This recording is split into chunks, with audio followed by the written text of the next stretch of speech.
இனிமே கண்ணை மூடிட்டு கடலை எண்ணெய் வாங்கலாம்.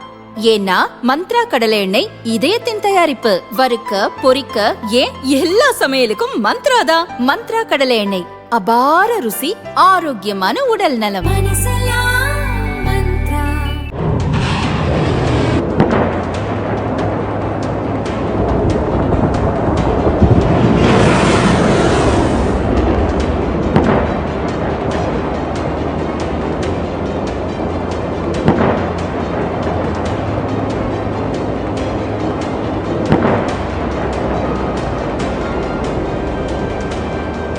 ஈரான் மற்றும் அமெரிக்கா இஸ்ரேல் கூட்டுப்படை இடையேயான போர் தீவிரமடைந்துள்ளது.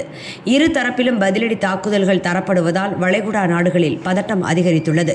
பெர்சியன் மற்றும் ஓமன் வளைகுடாக்கள் நடுவே உள்ள ஹோர்முஸ் நீரிணையை ஈரான் தனது கட்டுப்பாட்டில் வைத்துள்ளது. வளைகுடா நாடுகளிலிருந்து கச்சா எண்ணெய், எல்பிஜி கேஸ் ஏற்றிச் செல்லும் கப்பல்கள் வந்து செல்லும் ஒரே வழி இதுதான்.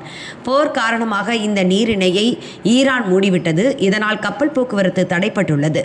இதனால் இந்தியா உட்பட பல்வேறு நாடுகளுக்கான கச்சா எண்ணெய், எல்பிஜி சப்ளை பாதிக்கப்பட்டுள்ளது. இதனால் ஹோர்முஸ் நீரிணையை கைப்பற்றி தன் கட்டுப்பாட்டில் கொண்டு வர அமெரிக்கா முயற்சித்து வருகிறது. அதற்காக தாக்குதலை தீவிரப்படுத்தவும் திட்டமிட்டுள்ளது. இச்சூழலில் ஈரான் அதிபர் மசூத் பெசேஷ்கியானுடன் நமது பிரதமர் மோடி தொலைபேசியில் பேசியுள்ளார். ரம்ஜான் வாழ்த்து தெரிவித்துள்ள மோடி, இந்த பண்டிகை காலம் மேற்கு ஆசியாவுக்கு அமைதி, ஸ்திரத்தன்மை மற்றும் செழிப்பை கொண்டு வரும் என்று நம்பிக்கை தெரிவித்துள்ளார். பிராந்திய ஸ்திரத்தன்மைக்கு அச்சுறுத்தலாகவும் உலகளாவிய விநியோக சங்கிலிகளை சீர்குலைக்கும் வகையிலும் பிராந்தியத்தின் முக்கிய உள்கட்டமைப்புகள் மீதான தாக்குதல்களுக்கு கண்டனம் தெரிவித்ததாக மோடி கூறியுள்ளார்.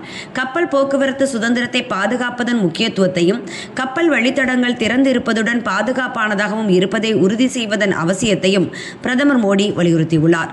ஈரானில் உள்ள இந்திய குடிமக்களின் பாதுகாப்புக்காக ஈரான் தொடர்ந்து ஆதரவளிப்பதற்கு பாராட்டு தெரிவித்ததாகவும் பிரதமர் மோடி கூறியுள்ளார்.